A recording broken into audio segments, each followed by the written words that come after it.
Hi everyone, this is our channel Around My Story. Please like, share and subscribe. Ne nous sentons-nous pas tous spéciales parfois? J'ai grandi dans une maison d'orphelins. Je ne sais pas de prétendre qu'il y avait quoi que ce soit de spécial à ce sujet, mais j'ai grandi avec cette voix lancinante dans ma tête qui me disait à quel point j'étais spéciale et que ma vie finirait par basculer du jour à la nuit. Il s'est avéré que je n'étais pas en train de délirer ou quoi que ce soit. Ce qui m'est arrivé est le rêve de tout enfant placé en famille d'accueil. Si seulement je savais ce que l'avenir me réservait. Ma mère, mon père et ma sœur jumelle se sont suicidés en 1992. J'ai été sauvée par ma famille élargie pour être abandonnée plus tard. J'ai été reniée non pas parce que deux des familles les plus riches de la ville ne pouvaient pas m'élever, mais parce que j'étais une malédiction pour leur réputation.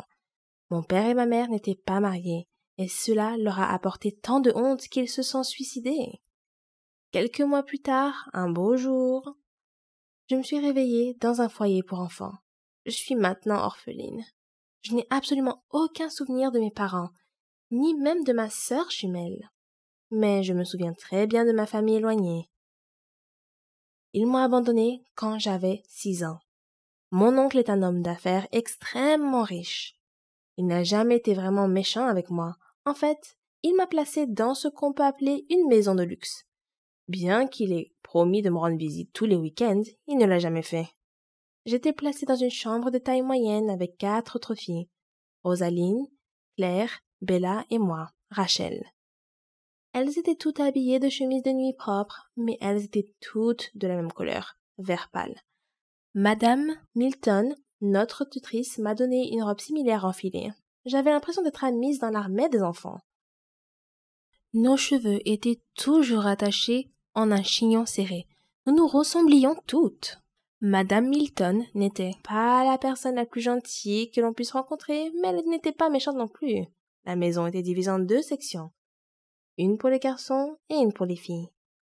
Le seul moment où nous rencontrions les garçons était dans le bâtiment extérieur, qui était une sorte d'école. Nous suivions quelques cours chaque jour, et pour être honnête, nous avions de bons professeurs. Je m'assieds toujours à côté d'un garçon qui s'appelait Nate. Je le trouvais super intelligent, et il m'aidait toujours à faire mes devoirs de maths, car les chiffres n'ont jamais vraiment été mon domaine de prédilection. Nous avons fini par devenir de bons amis. Chaque fois que je retournais dans la chambre, toutes les filles étaient trop occupées avec leurs jouets. Et elles étaient toutes déjà de bonnes amies. J'avais l'impression d'être une étrangère. Cependant, quelques mois plus tard, je suis devenue l'alpha du groupe. Ne vous méprenez pas, ce n'est pas une histoire à la Oliver Twist. On se faisait tout le temps des farces. Et on riait bien. Je veux dire, qu'être dans une famille d'accueil n'est pas exactement des vacances, alors nous tirions le meilleur parti d'une mauvaise situation.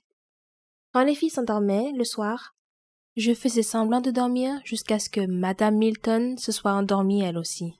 Ensuite, je regardais par la minuscule fenêtre et je commençais à compter les étoiles une par une. J'en ai nommé une après mon père, une après ma mère, une après ma sœur et enfin, une après Nate. Je restais debout toute la nuit, rêvant jusqu'à ce que je m'endorme. Madame Milton nous réveillait vers 6 heures du matin pour prendre le petit déjeuner et aller en classe. Cela a duré comme ça pendant des années et des années. Les jours se ressemblaient tous, sauf le week-end, qui n'était pas vraiment un week-end.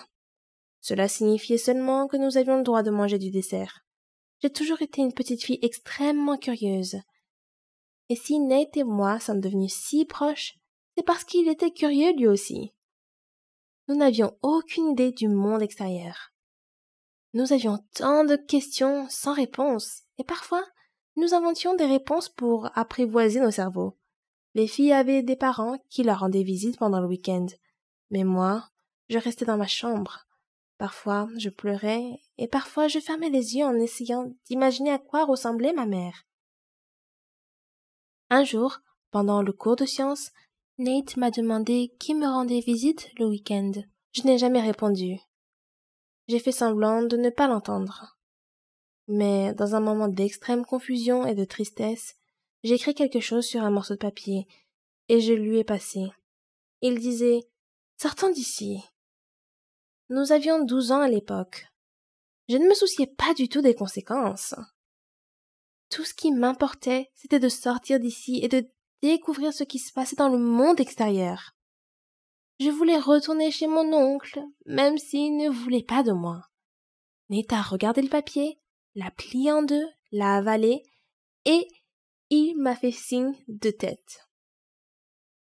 Je n'étais pas sûre de ce qu'il voulait dire par ce signe de tête, jusqu'à ce que, à minuit, alors que je regardais les étoiles avec lesquelles je me suis liée d'amitié depuis des années, j'entendisse le glissement d'un papier sous la porte. Je me suis levée rapidement et le papier disait « Retrouve-moi à l'école dans 5 minutes ». J'ouvris lentement la porte et descendis en courant. Nate et moi sommes restés là, maladroits, ne sachant pas quoi faire. Nous avons commencé à discuter d'un plan de fugue. Mais sérieusement, que pouvaient faire 2 enfants pour s'échapper d'un énorme bâtiment entièrement gardé? Nous étions plus intelligents que vous ne le pensez. La semaine suivante, nous avons étudié tous les déplacements dans le bâtiment. Quand les gardes de sécurité changeaient d'équipe, quel professeur quittait la classe plus tôt. Nous avons même mémorisé les heures auxquelles Madame Milton devait aller aux toilettes. Nous avions un plan solide.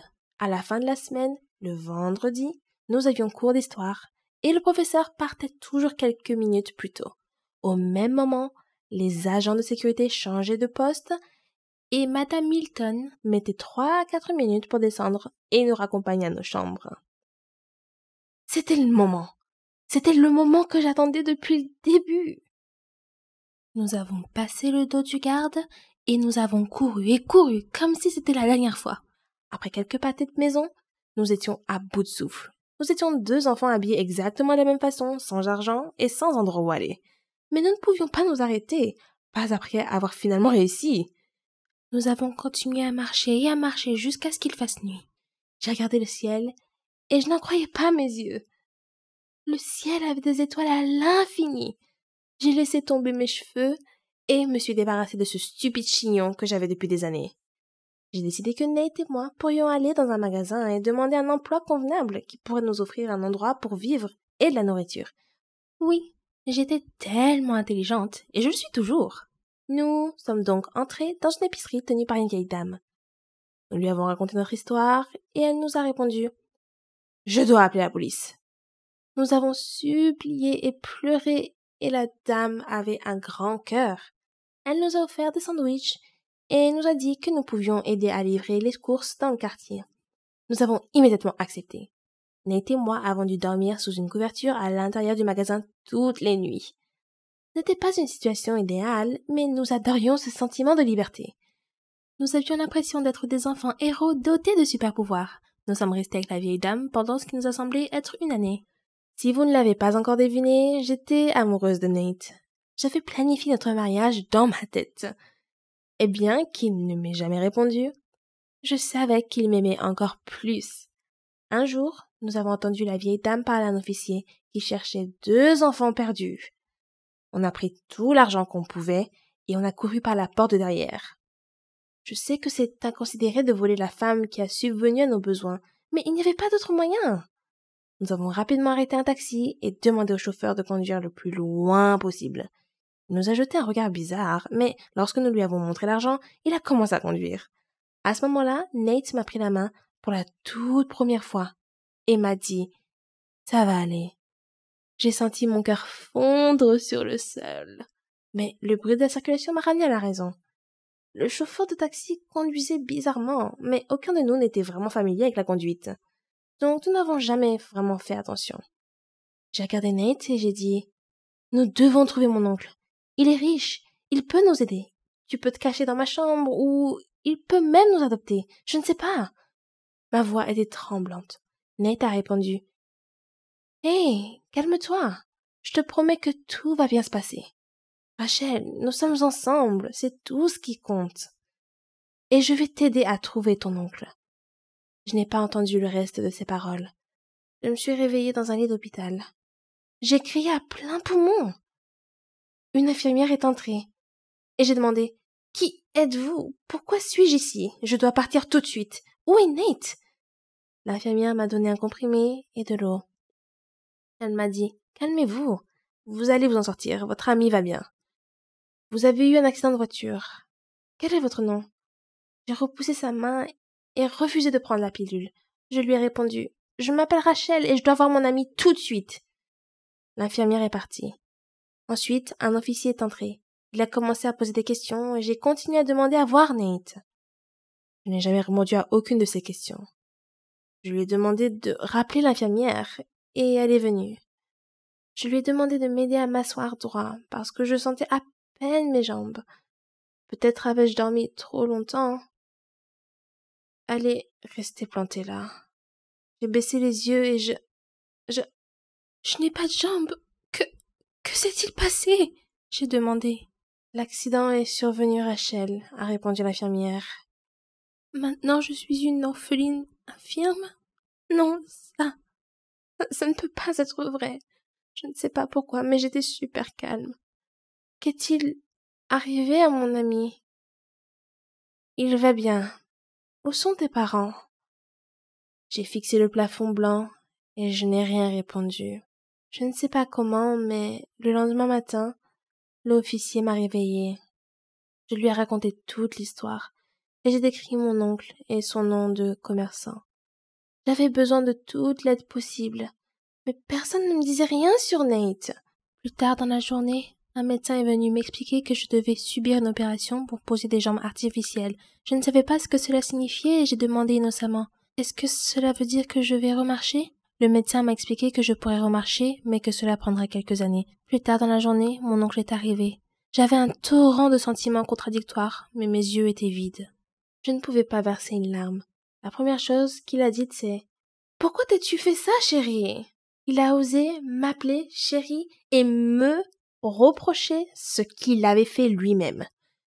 J'ai souri à moitié et j'ai dit « Le médecin a dit que je marcherais à nouveau. As-tu des nouvelles de mon ami ?» Il m'a dit que Nate avait une commotion cérébrale et était dans le coma. Et c'est là que mes yeux de glace ont fondu.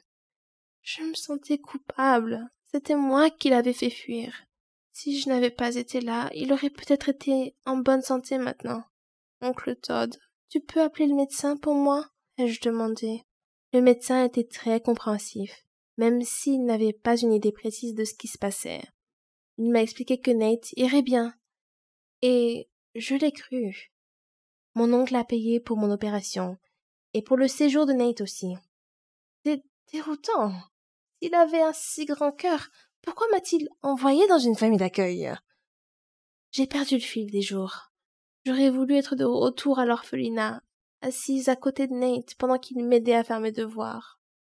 Un mois plus tard, Nate allait mieux.